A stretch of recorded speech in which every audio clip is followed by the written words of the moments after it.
Hello hi. So previous క్లాస్లో vapour pressure గురించి, ఒక లిక్విడ్ యొక్క వేపర్ ప్రెషర్ గురించి, అలాగే ఆ వేపర్ ప్రెషర్కి టెంపరేచర్కి రిలేషన్ గురించి చెప్పుకున్నాం. సో దానికే కంటిన్యూషన్ ఈ వీడియో కూడా, ఓకేనా. సో ఇంతవరకు మనం ఏం నేర్చుకున్నాం?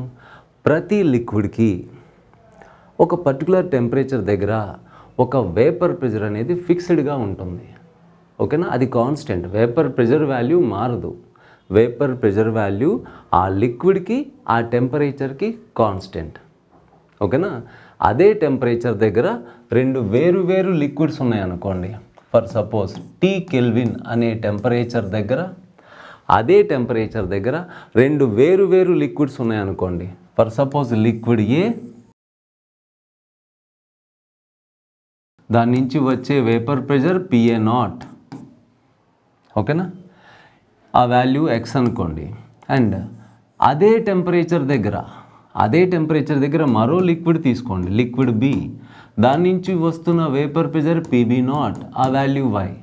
So x is not equal to y జనరల్గా. సో అదే టెంపరేచర్ దగ్గర వేరు లిక్విడ్స్కి వేపర్ ప్రెషర్ మారిపోతుంది. లేదు, అదే లిక్విడ్ ఫిక్స్ చేయండి. ఈసారి లిక్విడ్ అదే ఫిక్స్ చేయండి, కానీ ఈసారి టెంపరేచర్ T1 కెల్విన్, ఇంకో టెంపరేచర్ T2 కెల్విన్. ఇప్పుడేమవుతుంది? T1 కెల్విన్ దగ్గర టెంపరేచర్ ఏకి P10 అందాం, అది x అనుకోండి. T2 టెంపరేచర్ దగ్గర P20 అందాం, అది y. అప్పుడు కూడా x is not equal to y. దీన్ని బట్టి మనం ఏం అర్థం చేసుకోవచ్చు అంటే, వేపర్ ప్రెషర్ అనేది ఆ లిక్విడ్కి ఆ టెంపరేచర్కి కాన్స్టెంట్. ఇదిగో ఏ అనే లిక్విడ్ టెంపరేచర్ T2 ఉన్నంత వరకు వేపర్ ప్రెషర్ ఇదే. ఏ అనే లిక్విడ్ టెంపరేచర్ T1 ఉన్నంత వరకు వేపర్ ప్రెషర్ ఇదే. కానీ టెంపరేచర్ మార్చితే వేపర్ ప్రెషర్ మారిపోయింది. అలాగే ఇక్కడ కూడా అంతే. T కెల్విన్ టెంపరేచర్ దగ్గర ఏ అనే లిక్విడ్ వేపర్ ప్రెషర్ ఇది, ఓకేనా. సో ఆ లిక్విడ్కి ఆ టెంపరేచర్కి ఇది కాన్స్టెంట్. అదే టెంపరేచర్ దగ్గర వేరు లిక్విడ్స్ తీసుకున్నాం కదా, వేపర్ ప్రెషర్ కూడా మారిపోయాయి. సో గుర్తుపెట్టేసుకోండి, ప్రతి లిక్విడ్కి ఆ టెంపరేచర్ దగ్గర అంటూ ఒక వాల్యూ వేపర్ ప్రెషర్ అని ఉంటుంది. ఆ vapour pressure constant. Vapour pressure ఎందుకు కాన్స్టెంట్ అంటే, ఇట్స్ అన్ ఈక్విలిబ్రియం కాన్స్టెంట్. ఇంతకు ముందు నేను ఎక్స్ప్లెయిన్ చేశాను, మీకు బాగా అర్థమైంది అనుకుంటున్నాను. ముందుకు వెళ్దాం. ఇప్పుడు సరే, టెంపరేచర్ మారనంత వరకు వేపర్ ప్రెషర్ మారదని చెప్పాను కదా. అంటే టెంపరేచర్ మారితే వేపర్ ప్రెషర్ మారుతుంది. మరి ఆ మారుతున్న వేపర్ ప్రెషర్కి లేదా ఆ వేపర్ ప్రెషర్కి టెంపరేచర్కి రిలేషన్ ఏంటి అంటే, Clausius Clapeyron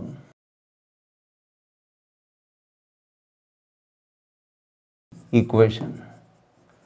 Clausius Clapeyron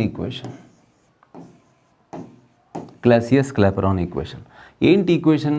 ln P natural log P is equal to minus delta H, దీని ఎంథాల్పీ ఆఫ్ వేపరైజేషన్ అంటాం, అపాన్ RT ప్లస్ C, ఓకేనా.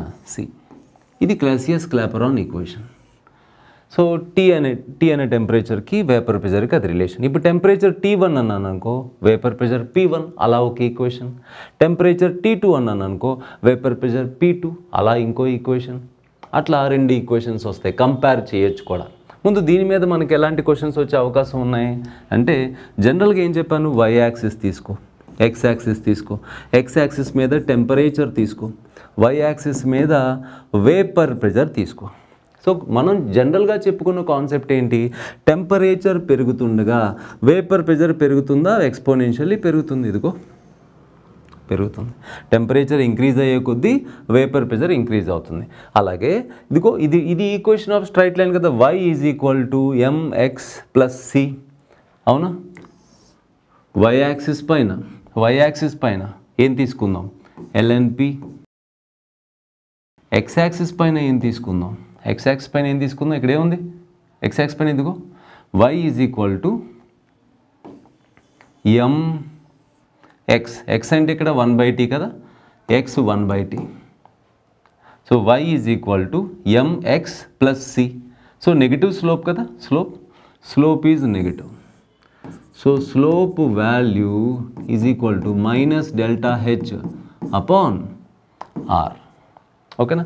అండ్ ఎంథాల్పీ ఆఫ్ వేపరైజేషన్ కొన్నిసార్లు నెగిటివ్ అవ్వచ్చు, పాజిటివ్ అవ్వచ్చు, దాన్ని బట్టి గ్రాఫ్ మారుతుంది, బట్ స్టిల్ ఇలా అనమాట. So then what is the intercept value C అనమాట. సో ఇలా క్వశ్చన్స్ వస్తాయి వీటిపైన. సో టెంపరేచర్ టీ అనే టెంపరేచర్ దగ్గర వేపర్ ప్రెషర్ పి. ఇప్పుడు రెండు ఈక్వేషన్స్ రాయొచ్చు, అంటే మనం డిఫరెంట్ టెంపరేచర్ మారిస్తే వేపర్ ప్రెషర్ కూడా మారిపోతుంది అన్నాం కదా, ఎట్ ఏ గివెన్ ఎంథాల్పీ. అది ఎట్లా, ఇదిగో చూడండి. ఫర్ సపోజ్ T1 టెంపరేచర్ దగ్గర lnP1 is equal to minus delta H enthalpy of vaporization upon RT1 plus C.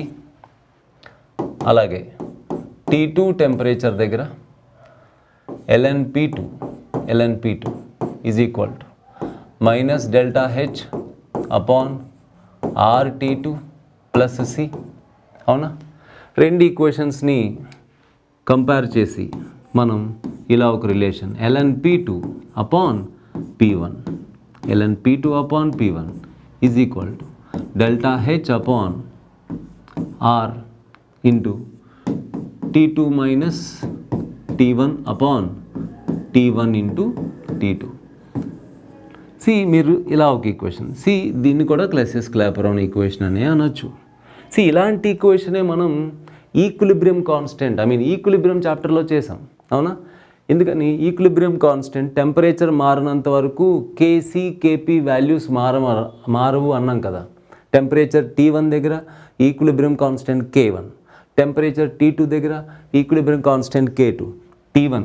అప్పుడు దాని రిలేషన్ ఏంటి, log KC K2 upon K1 is equal to delta H upon log to the base 10 అనుకుంటే 2.303 are T2 minus T1 upon T1 into T2. అప్పుడు కూడా T1 temperature దగ్గర equilibrium constant K1, T2 temperature దగ్గర equilibrium constant K2 అంటూ ఒక equation use చేసాం మనం లీ Chatelier principal అవన్నీ చెప్పుకున్నప్పుడు. అప్పుడు దాన్ని వ్యాంట్ హాఫ్ ఈక్వేషన్ అంటాం. వ్యాంట్ హాఫ్ ఈక్వేషన్. ఇది ఎలాంటిదో వ్యాంట్ హాఫ్ ఈక్వేషన్లో ఈ రెండు ఏంటవి, K2 K1 ఏంటవి, ఈక్విలిబ్రియం కాన్స్టెంట్స్. అవి టెంపరేచర్ మారినంత వరకు మారవు. ఆ K2 K1 లాగే వేపర్ ప్రెషర్ కూడా ఈక్విలిబ్రియం కాన్స్టెంటే కదా. ఈక్విలిబ్రియం కాన్స్టెంట్స్ ఇక్కడ K2 K1 లాగా ఇక్కడ ఈక్విలిబ్రియం కాన్స్టెంట్స్ అయినా P2 P1 రాస్తే ఇది క్లాపెరాన్ ఈక్వేషన్ అయిపోయింది. దీన్ని వ్యాంట్ హాఫ్ ఈక్వేషన్ అంటారు జనరల్గా. ఓకేనా. ఎస్, ముందుకెళ్దాం. దీని మీద క్వశ్చన్స్ చేస్తాను మీకు నేను. ఓకేనా. దీనిపైన చాలా క్వశ్చన్స్ చేద్దాం మనం నెక్స్ట్. ఇప్పుడు జనరల్గా మన దగ్గర ఒక లిక్విడ్ ఉన్నది అనుకోండి. వేపర్ ప్రెషర్ని బేస్ చేసుకుని మనం ఏం చెప్పచ్చు, ఒక లిక్విడ్ యొక్క వేపర్ ప్రెషర్ వాల్యూ చూస్తే మనకి ఏం అర్థమవుతుంది, దాన్ని బట్టి మనం ఏం కంక్లూడ్ చేయొచ్చో చూద్దాం. ఇదిగో ఇక్కడ ఒక లిక్విడ్ అనేది ఉంది, ఏ అనే లిక్విడ్ ఉంది. T1 అనే టెంపరేచర్ దగ్గర వేపర్ ప్రెషర్ బయటికి ఎంత వచ్చింది, P1 నాట్ అనేది ఎందుకు రాస్తున్నారు సార్ అంటే, నాట్ రాయడం వల్ల ఏంటంటే ప్యూర్ అని చెప్పడం, ఆ సాల్వెంట్ ప్యూర్గా ఉంది, అందులో ఏం కలపలేదు అని చెప్పడం అనమాట. దీని వాల్యూ ఏదో ఒక వాల్యూ తీసుకోండి, 0.3 ATM. వేపర్ ప్రెషర్ ఎంత, 0.3 ATM. అట్మాస్ఫియరిక్ ప్రెషర్ ఒకటి ఉంటుంది కదా, అట్మాస్ఫియర్లో ప్రెషర్, దాన్ని సరే 1 ATM తీసుకోండి. అట్మాస్ఫియరిక్ ప్రెషర్ 1 ATM తీసుకోండి. ఇంతే, ఈ టెంపరేచర్కి ఈ లిక్విడ్కి వేపర్ ప్రెషర్ కాన్స్టెంట్. ఈ లిక్విడ్ ఈ టెంపరేచర్ మారినంత వరకు ఈ వేపర్ ప్రెషర్ మారదు. ఓకేనా. ఎస్. ఇప్పుడు నేను కాస్త వేడి చేసి టెంపరేచర్ని పెంచుతున్నాను. ఎక్కడి వరకు, ఏ అనే లిక్విడ్ ఇది, టెంపరేచర్ని T2 చేశాను. వేపర్ ప్రెషర్ కూడా మారుతుంది, P2 నాట్. సరే, కొంచెం పెరుగుతుంది, ఎంతో కొంత తెలీదు, డమ్మీ వాల్యూ తీసుకోండి, 0.6 ATM. ఓకేనా. ఇప్పుడు టెంపరేచర్ని మళ్ళీ పెంచండి. ఓకేనా.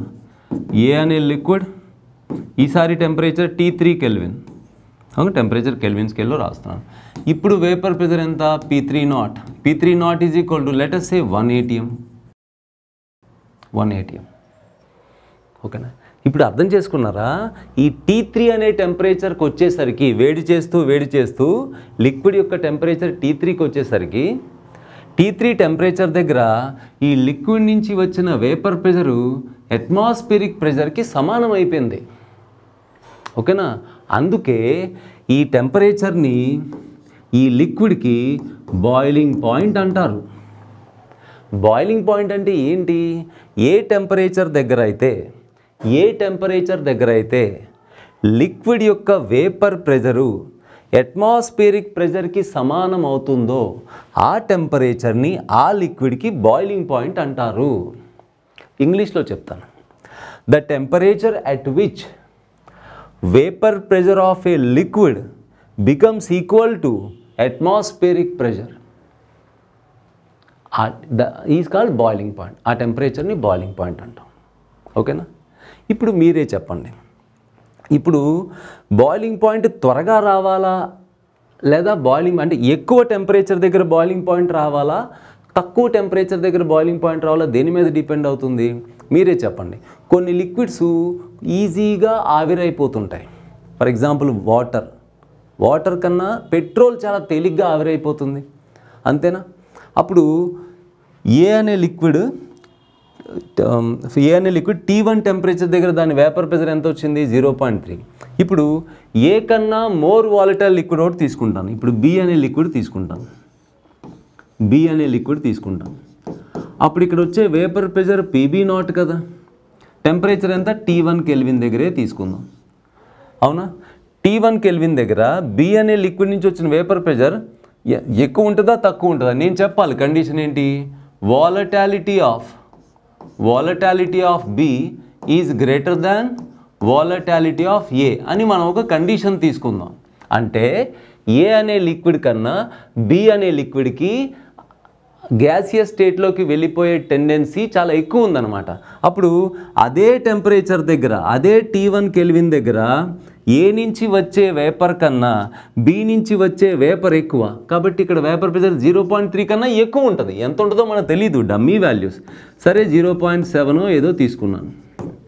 ఇప్పుడు మనకి ఏమర్థం అవుతుంది? ఒక పర్టికులర్ టెంపరేచర్ దగ్గర రెండు లిక్విడ్స్ యొక్క వేపర్ ప్రెషర్స్ని మనం కంపేర్ చేస్తే అదే టెంపరేచర్ దగ్గర ఈ లిక్విడ్ నుంచి వచ్చిన వేపర్ కన్నా రెండో లిక్విడ్ నుంచి వచ్చే వేపర్ ఎక్కువ ఉందంటే అర్థం ఈ లిక్విడ్ కన్నా ఆ లిక్విడ్ మోర్ వాలటైల్. ఒక పర్టికులర్ టెంపరేచర్ దగ్గర ఏ లిక్విడ్కి అయితే వేపర్ ప్రెషర్ ఎక్కువ ఉంటుందో ఆ లిక్విడ్ మోర్ వాలటైల్, అంతేనా? ఇప్పుడు T1 నుంచి T2కి వేడి చేద్దాం, T2 వరకు హీట్ చేద్దాం. అప్పుడు వేపర్ ప్రెషర్ ఎంత వస్తుంది? అప్పుడు PB0 ఎంత వస్తుంది? 0.7 కదా. సరే డైరెక్ట్గా 1 ATM అయిపోయింది అనుకుందాం అలా. అంటే ఏ అనే లిక్విడ్కేమో బాయిలింగ్ పాయింట్ రావాలంటే T3 దాకా వెళ్ళాల్సి వచ్చింది. T3 వరకు వేడి చేస్తే కానీ దాని వేపర్ ప్రెషర్ అట్మాస్ఫియరిక్ ప్రెషర్కి ఈక్వల్ అవ్వలేదు. కానీ బి ఏంటి? జస్ట్ T2 వరకు వేడి చేయగానే దాని వేపర్ ప్రెషర్ అట్మాస్ఫియరిక్ ప్రెషర్కి ఈక్వల్ అయిపోయింది. అంటే T2 అనేది boiling point of B.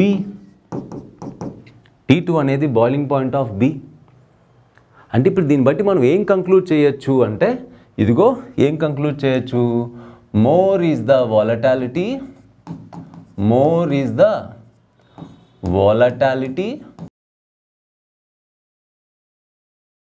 less is the boiling point. More is the volatility, less is the boiling point. More is the volatility, less is the boiling point. ఓకేనా? So volatility ఎంత ఎక్కువ ఉంటే boiling point అంత తక్కువ ఉంటుంది. But volatility దేన్ని బట్టి తెలుస్తుంది? వేపర్ ప్రెషర్ని బట్టి. ఎవరికైతే వేపర్ ప్రెషర్ ఎక్కువో వాళ్ళకు వాలటాలిటీ కూడా ఎక్కువ, బాయిలింగ్ పాయింట్ తక్కువ. ఓకేనా? ఎస్, మైండ్లో పెట్టుకోండి. సో దీన్ని కొంచెం గ్రాఫ్లో కూడా మనం అర్థం చేసుకోవచ్చు. ఎట్లా? ఇది y యాక్సిస్, ఇది x యాక్సిస్. x యాక్సిస్ మీద టెంపరేచర్ తీసుకుందాం, y యాక్సిస్ మీద ప్రెషర్ తీసుకుందాం. ప్రెషర్ తీసుకుని ఇదిగో y యాక్సిస్ మీద ప్రెషరు, ఇదిగో ఇక్కడ ఎంత ప్రెషర్ అనుకుందాం? ఈ ప్రెషర్ని ఫర్ సపోజ్ ఈ వాల్యూని అట్మాస్ఫియరిక్ ప్రెషర్ అనుకుందాం. సరేనా? ఎస్. టెంపరేచర్ మారే కొద్దీ వేపర్ ప్రెజర్ ఏమవుతుందో చూద్దాం. జనరల్గా నేనేం చెప్పాను, ప్రతి లిక్విడ్కి మనం టెంపరేచర్ పెంచే కొద్దీ వేపర్ ప్రెజర్ ఇంక్రీజ్ అవుతుంది. సరే, ఇక్కడ ఏదో బిగినింగ్లో ఈ టెంపరేచర్ తీసుకున్నాను, అప్పుడు వేపర్ ప్రెజర్ ఎంత ఉంది? టెంపరేచర్ ఇంక్రీజ్ అయ్యే కొద్దీ ఏమవుతుంది? టెంపరేచర్ ఇంక్రీజ్ అయ్యే కొద్దీ వేపర్ ప్రెజర్ కూడా ఇంక్రీజ్ అవుతూ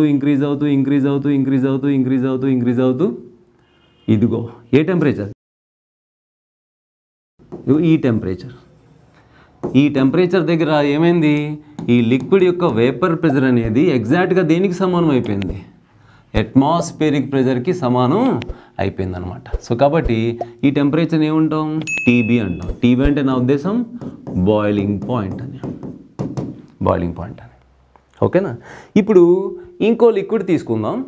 ఆ లిక్విడ్కి వేపర్ ప్రెజర్ తక్కువ అని మనం కండిషన్ తీసుకుందాం. అంటే ఏంటి?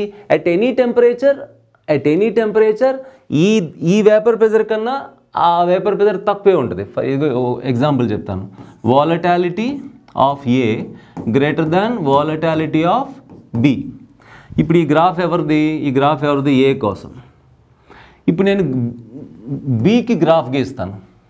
అట్ ఎనీ టెంపరేచర్ బి యొక్క వేపర్ ప్రెజరు ఏ కన్నా తక్కువే కదా ఉంటుంది. ఇదిగో ఈ టెంపరేచర్ దగ్గర స్టార్ట్ చేయి, ఈ వేపర్ ప్రెజర్ కన్నా తక్కువలోనే స్టార్ట్ అవుతుంది. కానీ ఇది కూడా అంతే, టెంపరేచర్ ఇంక్రీజ్ అయ్యే కొద్దీ దాని వాల్యూ పెరుగుతూ ఓకేనా? ఇంకా పెరుగుతూ ఏమవుతుంది? కొంచెం, అవునా? సో పెరుగుతూ ఇదిగో ఈ టెంపరేచర్ దగ్గర. సో ఇది boiling point of TB of B. ఇదేంటది? TB of A. ఇప్పుడు మీరే చెప్పండి, బాయిలింగ్ పాయింట్ ఆఫ్ ఏ కన్నా బాయిలింగ్ పాయింట్ ఆఫ్ బి ఎక్కువ ఉంది, అవునా? ఎందుకని? ఇదిగో మోర్ ఈజ్ ద, ఇందాకేం చెప్పాను, more is the volatility, less is the boiling point. చెప్పాను కదా, బి కన్నా ఏకి వాలటాలిటీ ఎక్కువ అని, కాబట్టి బి కన్నా ఏకి బాయిలింగ్ పాయింట్ తక్కువ. ఓకేనా? ఎస్.